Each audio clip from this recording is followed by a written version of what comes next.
assisting the NRM government in achieving its mission of transforming Uganda from a poor peasant society into a modern, industrial, and united and prosperous society.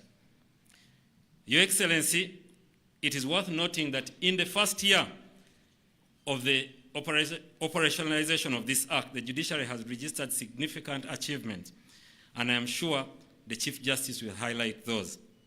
But most importantly, we would like to thank Your Excellency for the critical support to the judiciary for enhancing the budget allocation. We thank you.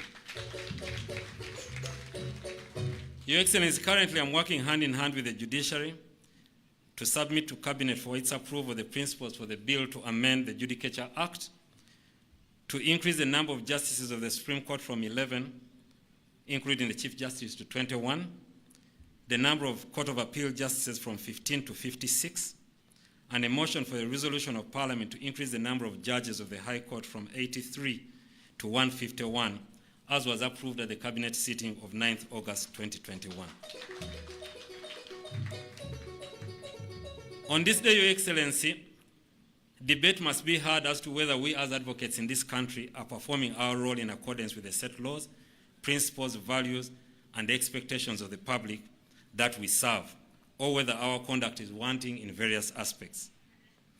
Your Excellency, the theme that I've already stated cannot be achieved if the judiciary will not transform, if indeed the bar does not transform. And the bar includes the DPP. So, Your Excellency, we will be coming to you to get support, to get your support to enhance the allocations to other arms of government that work closely with the judiciary. Your Excellency, with all due respect to everyone concerned, the state of the bar in Uganda today raises a number of questions as to what must be going right and what may be going wrong. And I find it necessary to use this opportunity to remind my colleagues in the bar, and of course myself, about the following: the duty of a lawyer to the court, the client, and society. An advocate as an officer of the court, a lawyer is required to fulfill the balance between the duties to the court, the client, opposing counsel, and, most importantly, to society for which justice is administered. Being a lawyer is a privilege. It's not a right. It's not in the Constitution. There's no constitutional right to be a lawyer. To be a lawyer is a privilege and a duty which comes with responsibilities. Central to our ethical responsibility as advocates, we must employ strategies that are honest, respectful to the court and the public, and we must act with integrity and professionalism. We must do this while maintaining what I suggest is our overarching responsibility, which is civil conduct in the advancement of our clients' interests and the rights of the public. Your Excellency, as persons prestigiously referred to as learned friends, we must practice our profession with integrity, professionalism, diligence, competence, transparency, and sobriety. If we do so, it will make a difference in the administration of justice in our country. Unfortunately, Your Excellency and the Honorable the Chief Justice, a number of complaints against lawyers have been registered with the Law Council, and these include failing to account for clients' money, dishonesty, fraud in land transactions, which is becoming a major problem, acting without instructions, aiding and abetting corruption in the judiciary and society in general. This is regrettable. Another new area which has become a source of concern and is making pronouncements and comments, at times extremely derogatory in my view, in both the mainstream and social media and other similar platforms, in violation of the well-known rule of sub judice and insulting members of the bench. Unfortunately, all these are happening under our watch and for far too long. These acts have made the public view lawyers with suspicion. This should no longer be tolerated. This must stop. The respect to members of the bench must be upheld. Your Excellency, I appeal to the advocates to this country to desist from these practices, and in the same vein, I call upon the Law Council to crack the whip on the indiscipline among advocates. The quality of the bar must remain high. Your Excellency, it is not all gloom and doom in the profession, but like the Baganda say, mulya mamba abomu navumaganya ekika. loosely translated that if one person of the clan eats the mamba fish, then they'll say those people eat their totem. The lawyers have done a great deal of good this year and in the past 2 years. They have supported the pro bono scheme, like the President Law Society has said, legal aid to the indigent persons, and even come together to build the ULS house, which effort you have also supported tremendously. Therefore, as officers of court, we must desist from unethical conduct, and we must weed out the few bad apples. Your Excellency, I take this opportunity to raise the appeal again to my colleagues. Please stop unethical conduct. Please stop attacks on individual members of the judiciary. Your Excellency, I also have a word to the bench. Your Excellency and the Honorable Chief Justice, as a practitioner, we are seeing a new challenge in the judiciary, and which I will term the misuse of judicial discretion.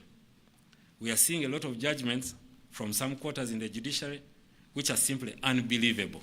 I couldn't find a good word to use for that. They're just unbelievable. While with the rights to appeal are being exercised, and we are grateful that these exist, while the right to appeal are being exercised by the lawyers, some of these create apprehension.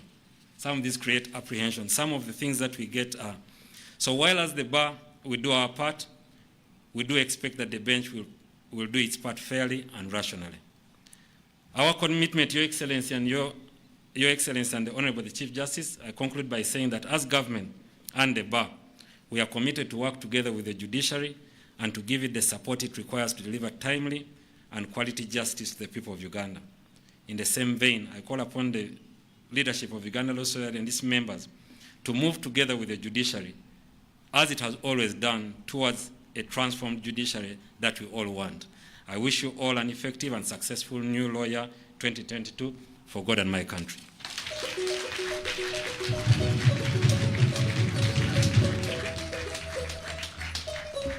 Thank you, and thank you so much, Honorable the Attorney General. Very, very wonderful remarks there, and challenge both to the bar and to the bench. Your Excellency, before I invite the Honorable Minister to make his remarks, please allow me in just 1 minute to recognize, and I request that the screen goes to the audience. We have the Director of Public Prosecutions, Honorable Lady Justice Jane Francis Abodo. Your Excellency, we also have the Registrar General of the Uganda Registration Services Bureau, and we have the Chairperson of the PPDA Tribunal, Senior Counsel Francis Gimara. Your Excellency, we also have other development partners. We have the country representative of UNDP with us, Ms. Elsie. We have Dr. Katia from the Austrian Embassy, and we also have Dr. Rosewith, the head of office of the Austrian Development Corporation. We also have the chairperson of the Leadership Code Tribunal, Dr. Rosalind Karugonjo. Your Excellency, sitting behind their lordships, their worships, the registrars and magistrates, also in their robes, and behind them are the members of the bar. Your Excellency, at this juncture, I have the pleasure to invite the Honorable Acting Minister of Justice and Constitutional Affairs and the Minister of Public Service to also make his maiden remarks in this occasion. Honorable Minister, you're most welcome.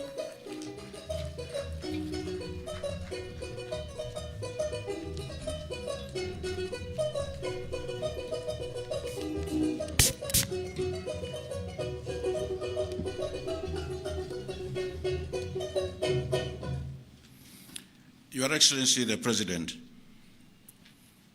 my Lord, the Honorable Chief Justice, my Lord, the Honorable Deputy Chief Justice, and the rest of the protocol is observed. Your Excellency, I am delighted to be giving my second set of remarks at these key judiciary events. The first set of remarks I made as Acting Minister of Justice and Constitutional Affairs was at Ministerial when the judiciary fraternity was discussing the administration of the Judiciary Act and sustainable transformation of the judiciary. Now, this is the second time. I must say, Your Excellency, I am very happy and delighted and grateful, Your Excellency, that I have been entrusted with the responsibility of being acting Minister of Justice and Constitutional Affairs, in addition to being Minister of Public Service. Thank you very much, Your Excellency, for that trust. Your Excellency, right from the start, you have supported the transformation of the judiciary in this country by strongly supporting the enactment of the Administration of the Judiciary Act 2020, and you gave assent to it immediately when it was passed in Parliament. So we thank you, Your Excellency, for supporting the judiciary and being behind its transformation so that it can perform its duties very well as clearly put out in the Constitution. There are many strives that have been registered by the judiciary in improving the terms and conditions of service for the judiciary.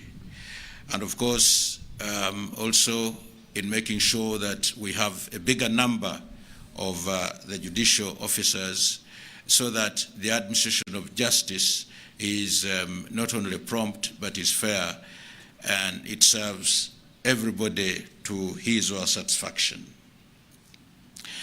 In spite of that, Your Excellency, there's still a lot to be done to ensure that there is complete transformation and we have a justice system, a judiciary, which enjoys the unquestioned trust of the public.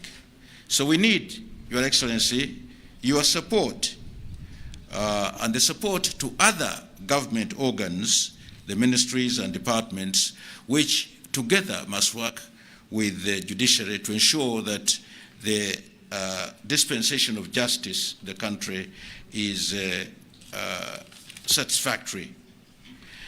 So we need in the judiciary, Your Excellency, more financial support and more resources so that more judicial officers are recruited like it is envisaged, so that justice is at one's reach when one needs it.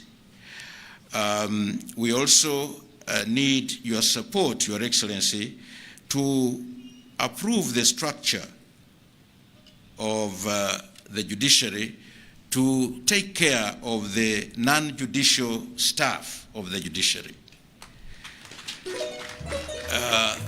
These are indeed very important as well. They are more or less like twins. The judges will do their job, but they can't do it very well without the support of the non-judicial staff. The staff in the office of the DPP, the staff even in the judicial systems itself, that category of process servers, interpreters, all of them, mention them, including even the staff that carry out investigations, which eventually lead to a successful conviction or successful dispensation of justice. Your Excellency, because these play a very important role and they are really indispensable, then we need your support, like you have given support to the judiciary, to the judges. We need support in the non-judiciary side so that really we can now rest assured that we have a judicial system in this country which is just, which enjoys the trust of the public, which we can look to and go to in case of any problem.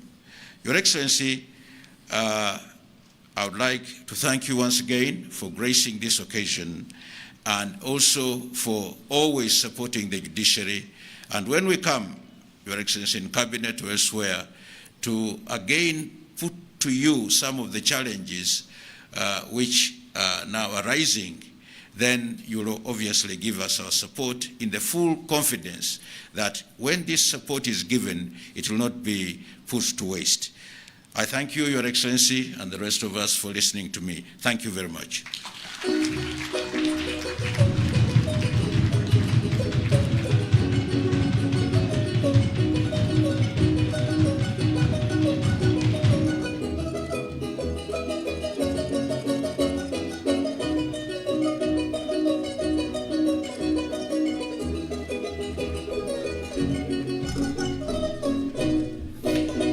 It is now my honor and privilege to invite my Lord, the Honorable Chief Justice, to come and address us.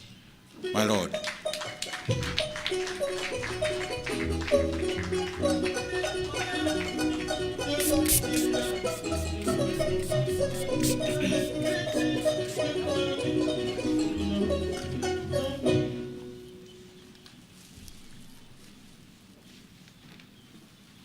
Thank you for that melody.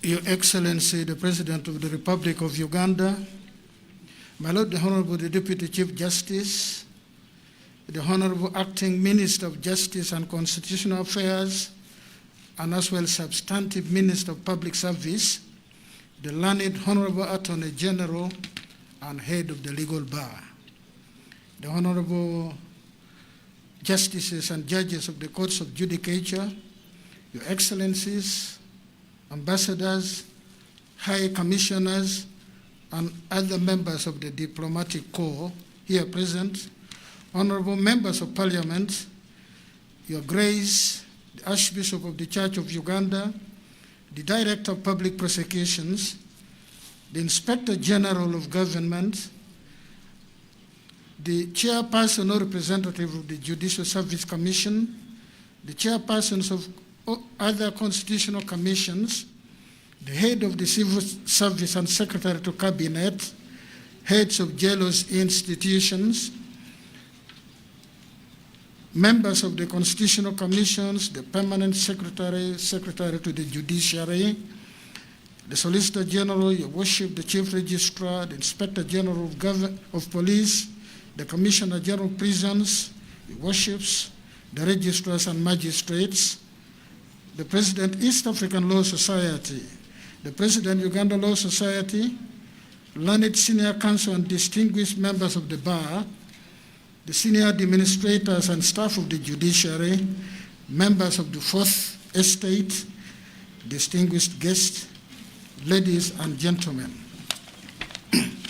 Your Excellency, the Chief Justice of Uganda has a speech that runs into 24 pages, but for reasons which are peculiar today, which we appreciate, the Chief Justice will seek to unpack this by highlight in less than 10 minutes. The entire speech is in a booklet, which Your Excellency will get a copy, and in your free time you'll be able to look into. Your Excellency, we take cognizance of the fact that despite other equally pressing and competing national and international demands for your attention, you have consistently given priority to the judiciary, joined us, and engaged with us in our several crucial functions. Such judiciary functions include the annual Judges Conference, the launch of the new law year, and the Benedicto Kiwanuka Memorial Day. As a matter of fact, you've been our guest 3 times in one calendar year. From January last year to January this year, you've been our guest 3 times. We do not take this lightly. Similarly, you always easily and promptly grant us audience whenever we have issues to share with you. This is laudable, as it is a clear demonstration of your appreciation of the pivotal place and role of the judiciary as an indispensable factor in the promotion and sustenance of peace and development in our country. The new law year, Your Excellency, The launch is an annual function. It is a tradition, it is a ritual at which the judiciary accounts to the people of Uganda, in whom judicial authority vests, for our activities in the immediate previous calendar year. We take stock of our performances during the previous calendar year, point out the achievements registered, as well as the impediments and challenges we faced. We then chart the way forward and lay down the roadmap for the current year. This is the purpose of today, and all this is contained in the 24-page document, which I'm only going to highlight as I've said. Last year, 2021, the judiciary embarked on a grand agenda to transform the judiciary landscape in Uganda by provision of meaningful access to justice to the people of Uganda in fulfillment of their aspirations and desire, for which there is an unrelenting, deafening outcry from the people. This mission can only be realized when there is equitable, visible presence of a functional judiciary within reach of our people throughout the country. More importantly, the judiciary must be true to its duty to do justice to all manner of persons. A judiciary that is guided by and lays emphasis on the principles of integrity, impartiality, and zero tolerance to any vice that negates the requisite principle for rendering justice. A judiciary to which corruption in all its form is anathema. A judiciary that renders justice on the principle that justice is not for sale.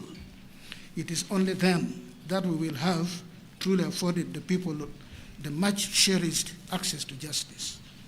Without this, the physical presence of courts of law is in itself not access to justice.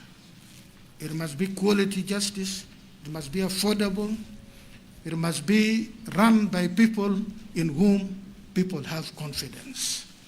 Your Excellency, I take the opportunity of this occasion to laud you for your intervention and taking ownership of this transformation agenda. We were very glad, we celebrated, Your Excellency, when we found that we have convergence of mind on the issue of access to justice. We have convergence of mind with you. We celebrated, we are happy. We think this is God sent. That's how things should be. You ensured that the provision of robust budgetary allocations to the judiciary, which is the most important and game-changing tool for the realization of the agenda, is put at the disposal of the judiciary. With the meaningful enhancement of the judiciary budget in the financial year 2020 to 2021, following your direct intervention and directions, we have already commenced and registered unprecedented achievements in the pursuit of the fulfillment of the undertakings and promises we made to the people of Uganda last year here on this very ground. In this commitment, we have foremost dedicated our energies to fight delay in rendering justice. This delay is notoriously known as case backlog. Now, when I started school, very many years ago now, we did not have the nursery as we take our children to nursery now.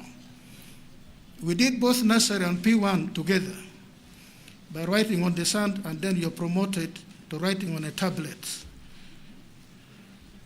Then you go to reading. It must have been in P2. There's a vernacular book, I can't recall which, there were a number of them, where there was the story of this ogre. An ogre, we call it in my vernacular OBB. OBB is an ogre, O-G-R-A. It was so bushy, the hair on its head was so intimidating, and Mr. Hare, the rabbit, said for him he could manage to shave the ogre's head. Of course, he had rudimentary tools, I believe. So there was this picture of the rabbit perched on the head of a huge man-like beast. And then the story said he would shave one side and then change to the other side. By the time it finished this side, the other side had grown back to the original form. And then the rabbit was scared, Mr. Hare was scared, it ran away.